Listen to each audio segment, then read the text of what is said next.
Hey guys, welcome back to my channel. It's your girl Ninja Cherie, and I am here with another cook with me video. So today's video, I am going to show you guys how I make smothered chicken.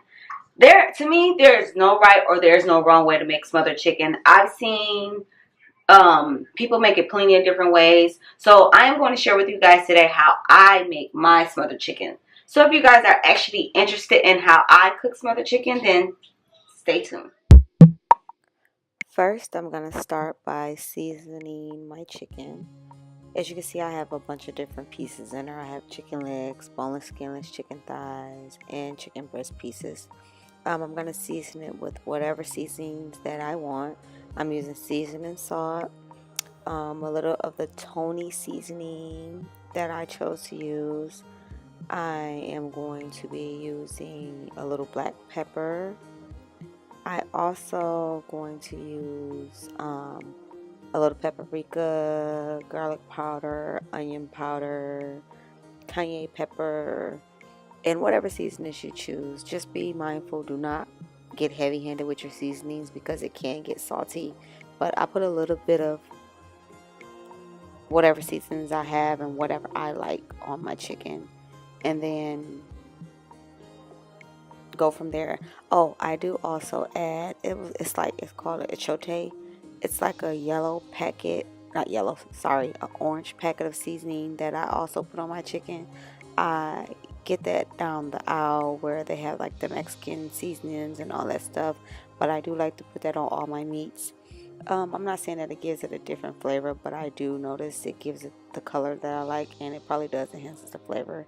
But I blend that in into my chicken as well, blended with the seasonings that I chose to use for my chicken, as you guys can see here.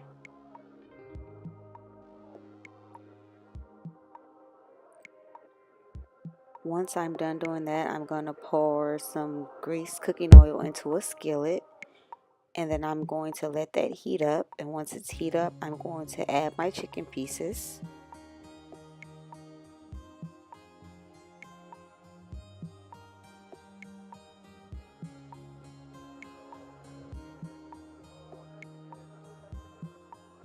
I'm not sure exactly how many pieces I put in at a time, but I put however many pieces I can fit in at one time, trying not to overcrowd it so it can still cook fairly evenly and not stick or overflow. That's how I tend to cook my chicken. Then I'm going to actually put a top over it so it can insulate it a little bit so it can cook evenly and give it the crisp color that I want. Once I've done that, I'm going to actually take the lid off and flip the chicken pieces over, because as you can see, the grease is not completely deep fried. But it's not all the way shallow. So the grease is not covering the whole pieces of chicken. So I do have to flip them so so they can be evenly cooked to my liking.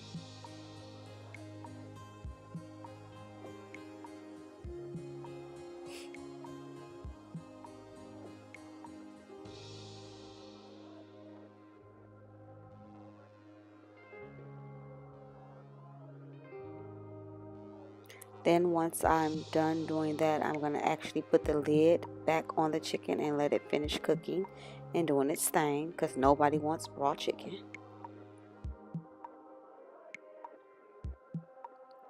Once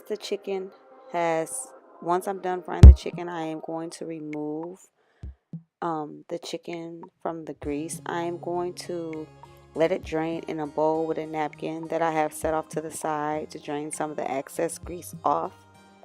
And I do that with every piece of chicken that I cook.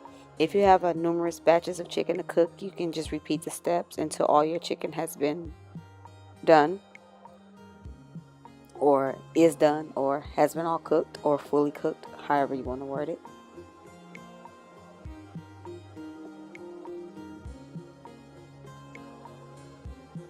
I felt the legs wasn't quite done, so I let them cook just a little longer. And then once I felt they was done to my liking, I removed them from the grease. As you know, if you guys notice, the grease is a little darker. That's because I had 2 batches of chicken that I had to cook.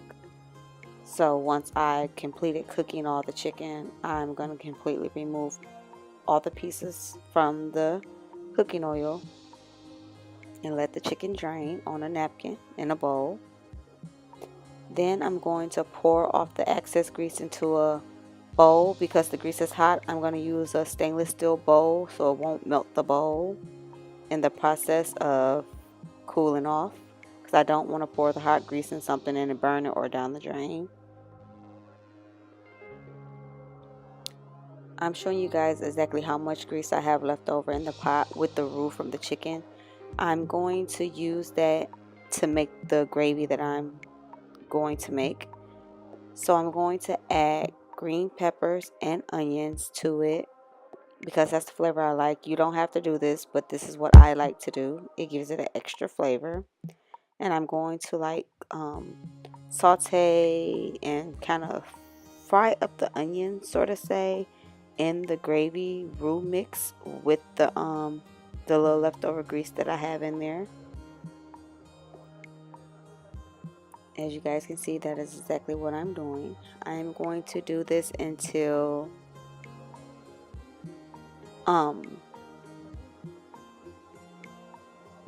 until it's like translucent, kind of like, it's not gonna be quite translucent, but it's gonna be close enough. But I'm gonna cook it until, you know, I get the color that I like.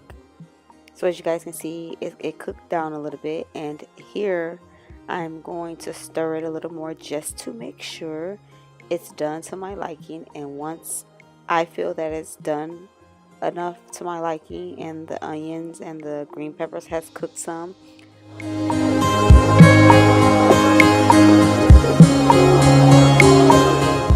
I'm going to then add some flour. I did not measure my flour. I just took a teaspoon and started sprinkling flour in there. It just all depends on the consistency and the type of gravy that you're going for. I like to make a lot of gravy, so I use a lot of flour so I can have a lot of gravy. And it also depends on how much chicken roux you have left. I have quite a bit, and it's going to make like a great big pot of gravy, so that's what I'm doing. Here I'm going to actually blend the flour in with the roux and the green peppers until I have it well blended.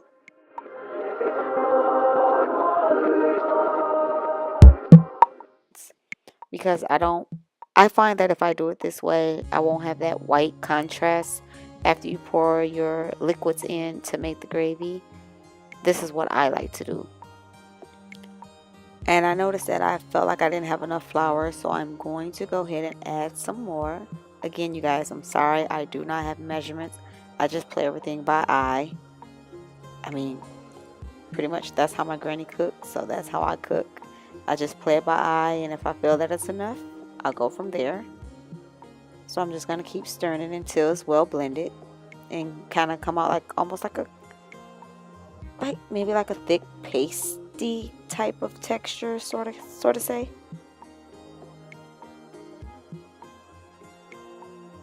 Now I'm going to add my vegetable stock or chicken stock.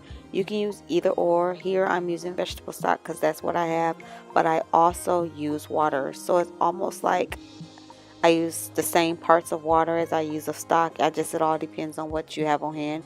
If you do not have any stock on hand, you are more than welcome just to use straight water. That's what I do too, but I find that I have more flavor with my gravy when I use some type of stock base and water together. That's just a preference.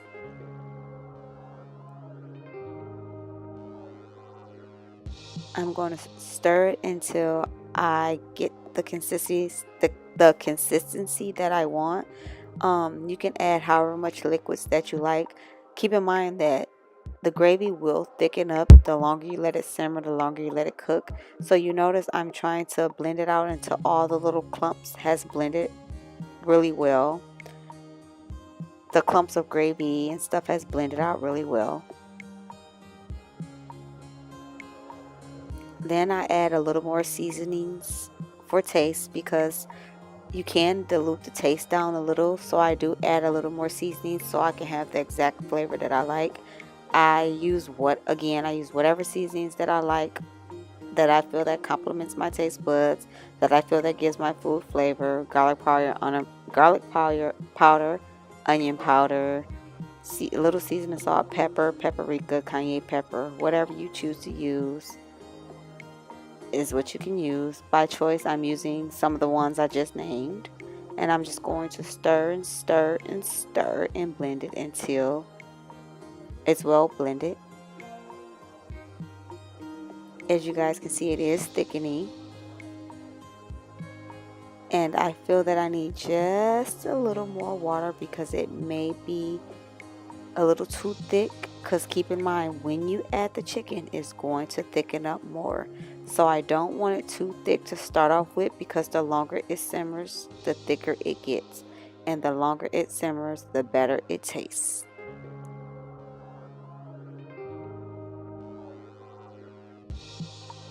I'm just going to slightly keep stirring it until it simmers before I add my chicken, because I do want it to simmer some and cook down a little bit before I do decide to add the chicken into it. This is by choice, but I think it's a method that I've always done.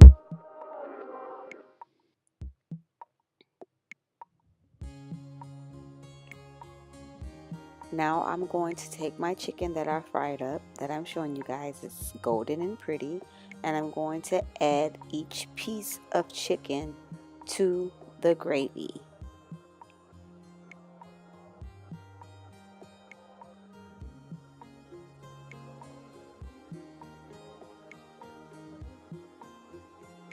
I literally put each piece in there, and I cooked just enough, and the pot is big enough to actually fit all the chicken pieces that I cooked. If your skillet may not be big enough, think about using a deep dish type of pot, like maybe a Dutch oven. But this skillet that I'm using is the perfect size, and it's actually big enough, so I didn't have to, switch pots out. I was able to use the same pot that I'm using to fry the chicken.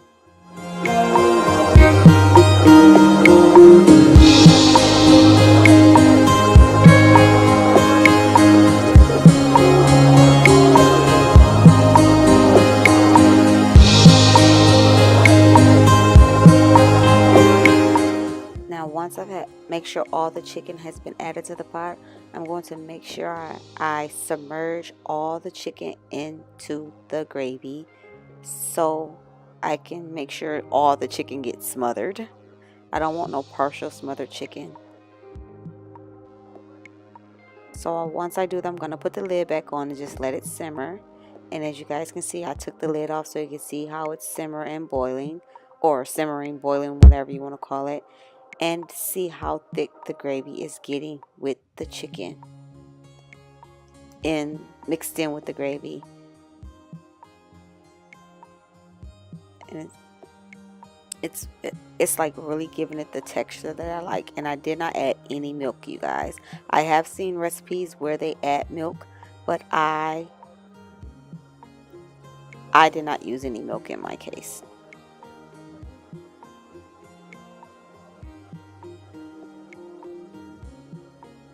And I just let it cook until I feel that it's done. And I do cook it on slow. I let it simmer on very low heats, because you don't want it to stick to the bottom of the pot or burn or scorch, because scorched gravy is disgusting.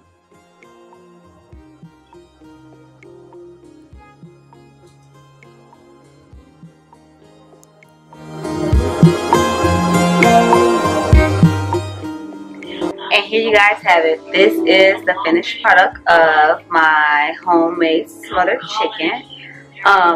I like a lot of gravy on it, so I typically make a lot of gravy because we eat it with rice. And I like a lot of gravy on my rice. I hate freaking dry rice. And if I don't have enough gravy, then I'm irritated. So as you can see throughout the video, I did make a lot of gravy, and I do that because I like a lot of gravy. But this is what it turned out to be. And this is what it looked like. I paired it with cream corn, mixed with fiesta corn and some green beans, and that's that. It was really easy, really simple, really good.